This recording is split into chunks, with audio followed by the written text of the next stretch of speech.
Hello, আজকে আমরা একটা বিশেষ দিনকে উপলক্ষ করে এখানে একত্রিত হয়েছি।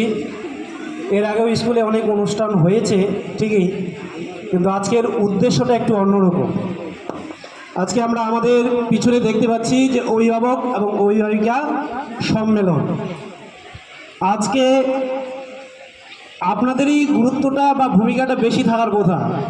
আমরা আজকে আপনাদের ডেকেছি এই স্কুলে এই কারণেই যে আপনাদের বাচ্চারা আমাদের কাছ থেকে কতটা শিখেছে, কি শিখেছে, কতটা ঘাটতি আছে, সেটা আপনাদের কাছ থেকে আমরা জানব এবং সেই অনুযায়ী আমরা আমাদের পরবর্তী পদক্ষেপ গ্রহণ করব।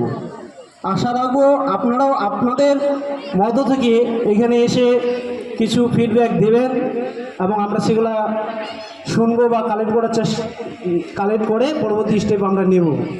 তো যাই হোক,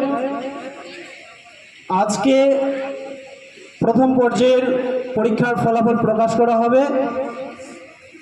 দেখেন, এখানে কারো ছেলে প্রথম হবে, কারো ছেলে দ্বিতীয় হবে, কারো ছেলে তৃতীয় হবে, বা কারো ছেলে দেখতে গেলেন কারো ছেলে মেয়ে সবার থেকে লাস্ট হয়েছে। হতেই পারে, এটাই স্বাভাবিক। একসঙ্গে দুজন ফার্স্ট বা একসঙ্গে দুজন সেকেন্ড হয়েছে যদিও, তো এরকমটা খুবই কম। তো আমি আপনাদের বলবো যে নিরাশা হওয়ার কোনো কারণ নেই। একটা ছেলেকে শুধু পরীক্ষার খাতায় বা একটা ছেলেকে বা একটা মেয়েকে শুধু রানের ট্র্যাকের ফার্স্ট সেকেন্ড থার্ড এই কৃতকার্যতায় দেখলে কিন্তু হবে না। আমরা ঈশ্বরের সৃষ্টি। আমাদের আগের যে যারা মনীষীরা আছেন তারা বলে গেছেন যে প্রতিটা মানুষের মধ্যে একটা সুপ্ত প্রতিভা বা গুণ লুকিয়ে রয়েছে। শুধু আমার ক্ষেত্রে আছে, আপনার প্রতিটা মানুষের ক্ষেত্রে লুকিয়ে আছে। সেই গুণ বা প্রতিভাটাকে ফুলস্বরূপ প্রস্ফুটিত করার দায়িত্ব হচ্ছে শিক্ষার, তদরূপ শিক্ষকের। আমরা আমাদের মতো চেষ্টা করছি কার কোন ছেলের মধ্যে বা কোন মেয়ের মধ্যে কী ধরনের গুণ বা কোন ধরনের বিষয় লুকিয়ে রয়েছে, কোন সুপ্ত প্রতিভা তার মধ্যে রয়েছে, আমরা প্রতিটা বিষয়ের দিকেই পুঙ্খানুপুঙ্খভাবে বা স্কুলের তরফ থেকে চেষ্টা করছি সেই বিষয়গুলো লক্ষ্য রাখার। তার জন্য বিভিন্ন ধরনের শিক্ষার পাশাপাশি কো কারিকুলাম অ্যাক্টিভিটি বা সহপাঠ্যক্রমিক কার্যাবলীও স্কুলে রাখা হয়েছে। আমি স্কুল কর্তৃপক্ষের কাছে বিশেষ আশা রাখবো যে আরও বেশি করে কো কারিকুলাম অ্যাক্টিভিটিগুলো যেগুলো শিক্ষার সঙ্গে জড়িত বা শিশুর সুপ্ত গুণাবলী বিকাশের ক্ষেত্রে বিশেষ ভূমিকা পালন করে সেগুলা স্কুলে পালন করার জন্য।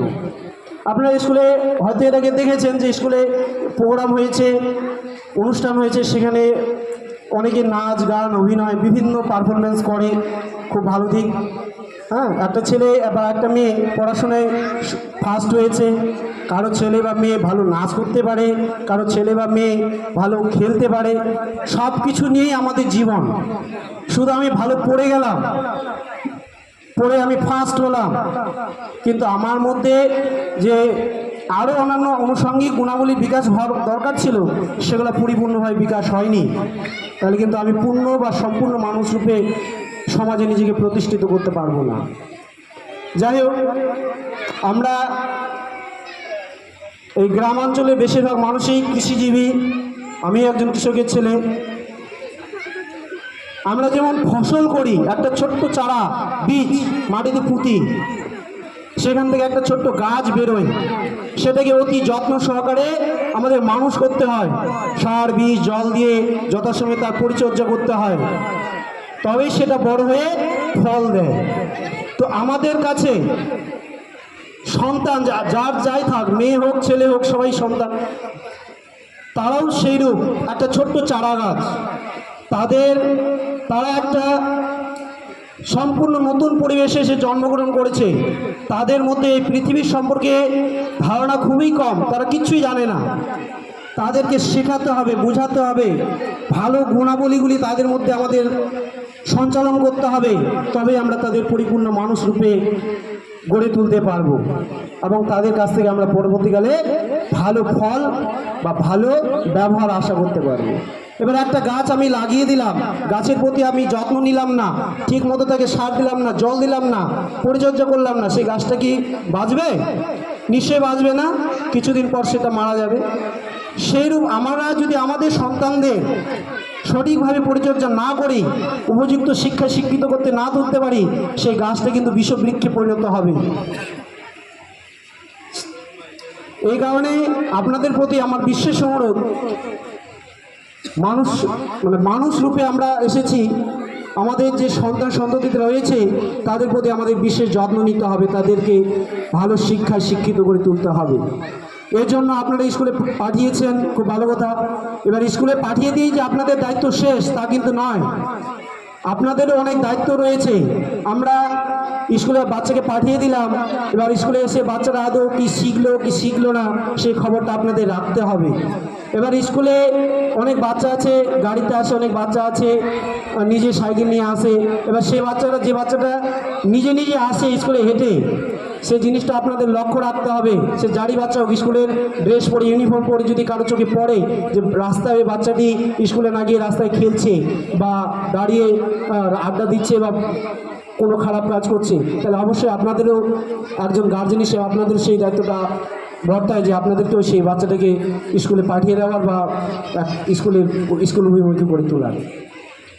যাই হোক, স্কুলের সার্বিক যে কাজকর্মগুলি হচ্ছে এই বিষয়ে আপনাদেরকেও খেয়াল রাখতে হবে, লক্ষ্য রাখতে হবে। আমরা যে স্কুলে কাজকর্মগুলো দিচ্ছি, বাড়ির কাজ দিচ্ছি, আমরা খাতায় লক্ষ্য করেছি যে টানা 1 সপ্তাহ ধরে কাজ দিতেই আছি, কিন্তু সেই বাচ্চাটা বাড়ির কাজ করছে না। এবার ওই বাচ্চাটা বাড়ির কাজ করছে না, আমরা ক্লাসে ওকে বলছি, এক্সট্রা করে ওকে বলা হচ্ছে যে বাড়ির কাজগুলো করিসনি কেন? বাচ্চা ও যেতে যেতে আবার ভুলে যায়। ওই জিনিসটা আপনাদেরকেও লক্ষ্য রাখতে হবে।